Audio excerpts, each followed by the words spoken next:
book lovers, and welcome back or welcome to Nat Cat's Bookish Cafe. Today I will be going through 5 books that I am hoping to get to in these winter months.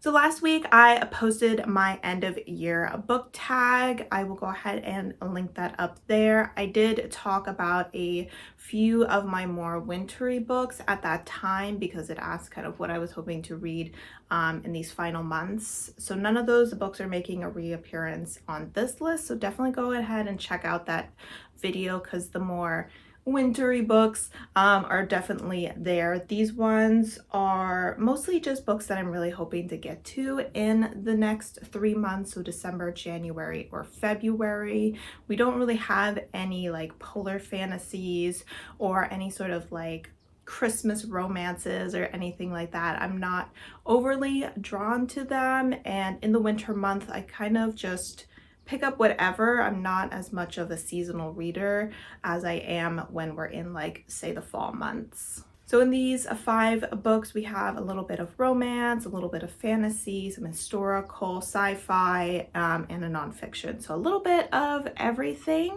If you have read any of these books, let me know down below what you think and which ones I should prioritize. So back in October of 2020, I decided to join Book of the Month so that I could get this book for $9.99. And I have not read it nor possibly put it on any TBR since that day.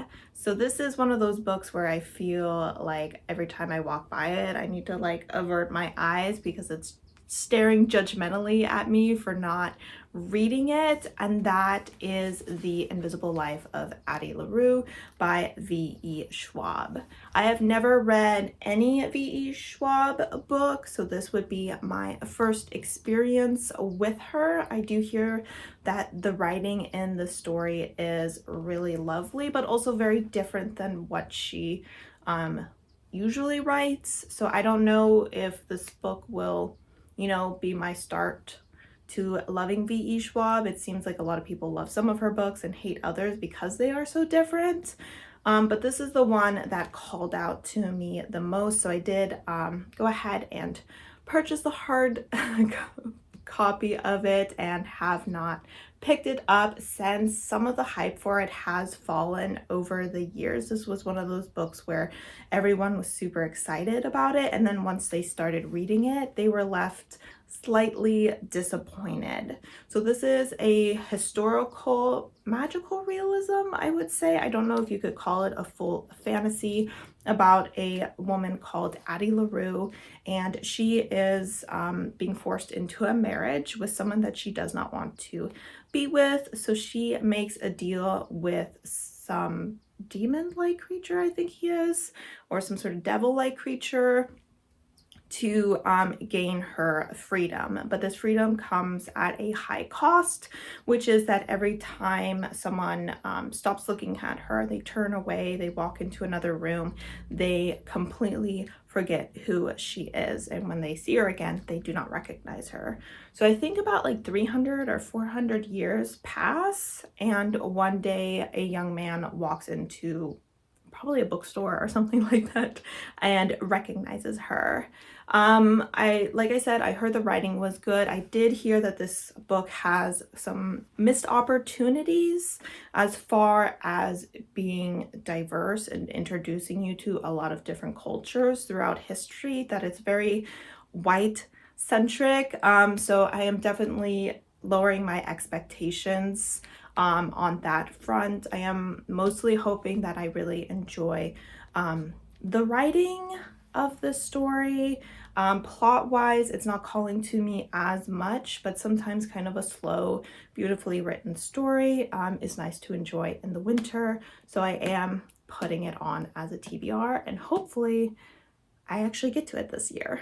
The next book is another book of the month book as well. I'm really bad about getting through these books, probably because I don't like reading hardbacks. But this is the first book of a duology. I believe it's also historical. It's a Romeo and Juliet retelling, and that is These Violent Delights by Chloe Gong.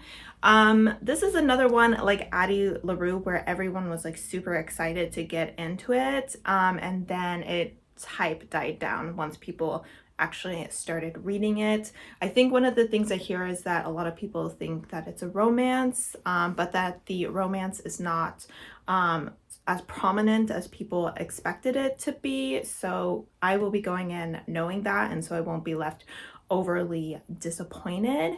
Now this book follows two characters who used to date, I guess, and they have fallen apart and are part of different gangs, mafias, that are, or I guess that you should say, opposing gangs and mafias. And one day there's some sort of plague that is causing people to rip out their own throats. I did hear from some people that this kind of shock factor of people like tearing out their throats does become a little repetitive in this story. And I'm also a little concerned because I read the Greenbone Saga, which is also an East Asian inspired kind of mafia family based story. And I'll try not to, but I may try to like compare them a little. And if I do that, this one is definitely gonna fall flat. I'm also not a huge fan of Romeo and Juliet, just because I'm not a huge fan of Shakespeare, but I do like East Asian inspired East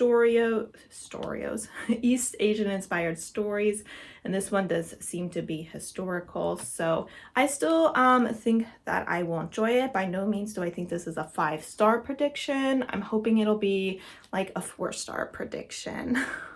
All right, so the next book is going to be my nonfiction of the season, I guess you could say. Now, I have a lot of nonfiction that I'm hoping to get to. I've been really terrible about it, so I definitely want to add one to my TBR to keep it at the front of my mind.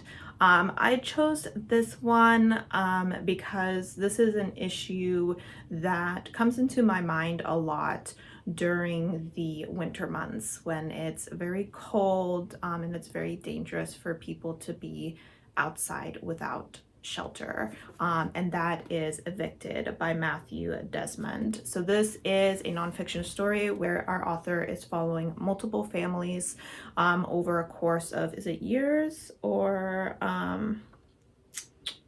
it doesn't say how long he follows them, but he's following these families and their struggle as they try to keep a roof over their head. I'm gonna read the synopsis since I haven't read the book, so I don't know too much about what specifically is discussed here.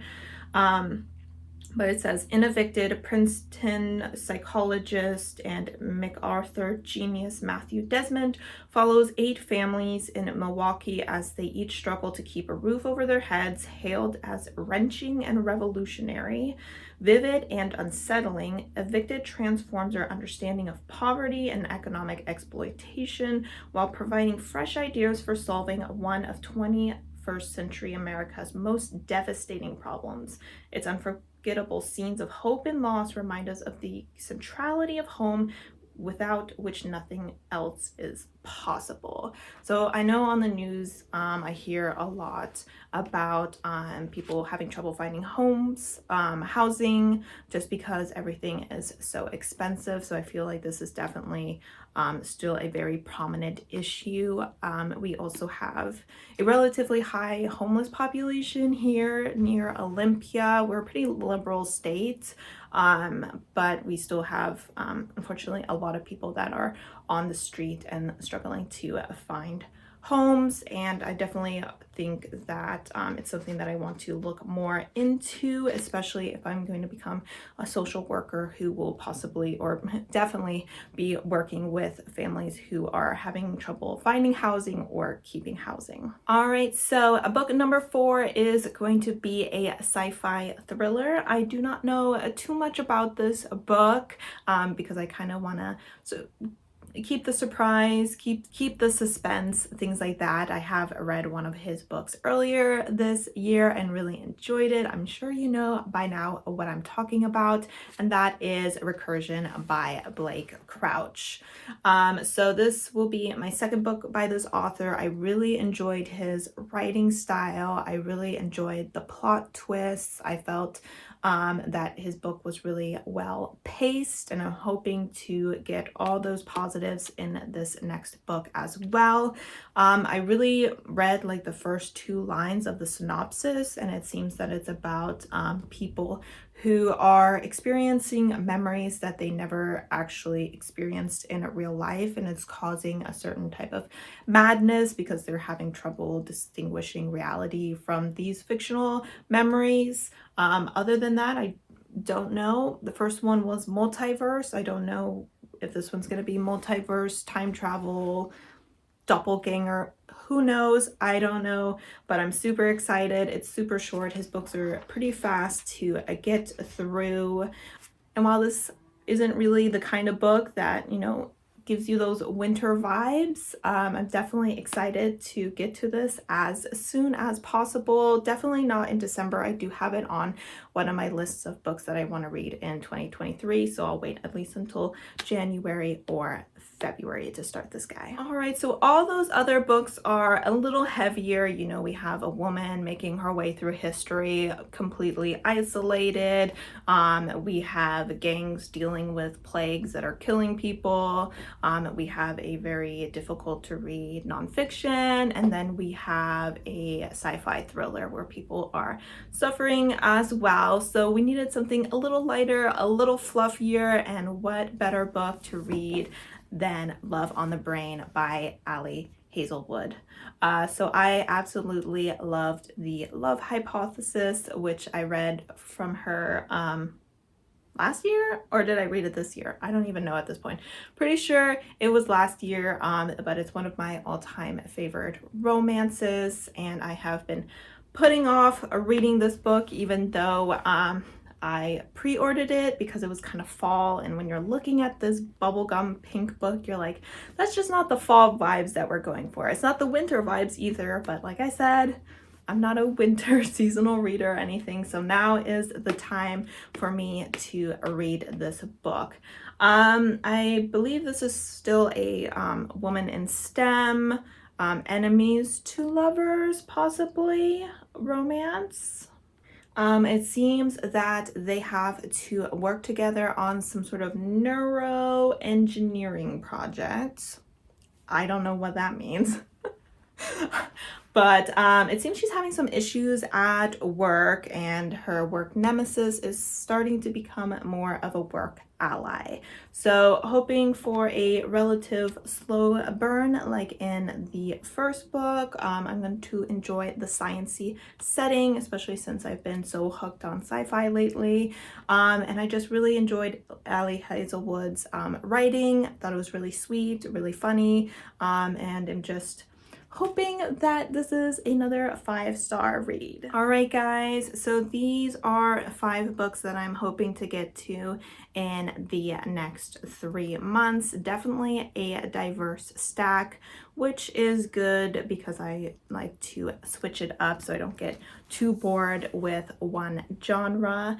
Let me know down below what books you are hoping to read in the next 3 months or during the winter season. And thank you guys, as always, for supporting my channel by watching my videos, and I hope to see you next time. Bye!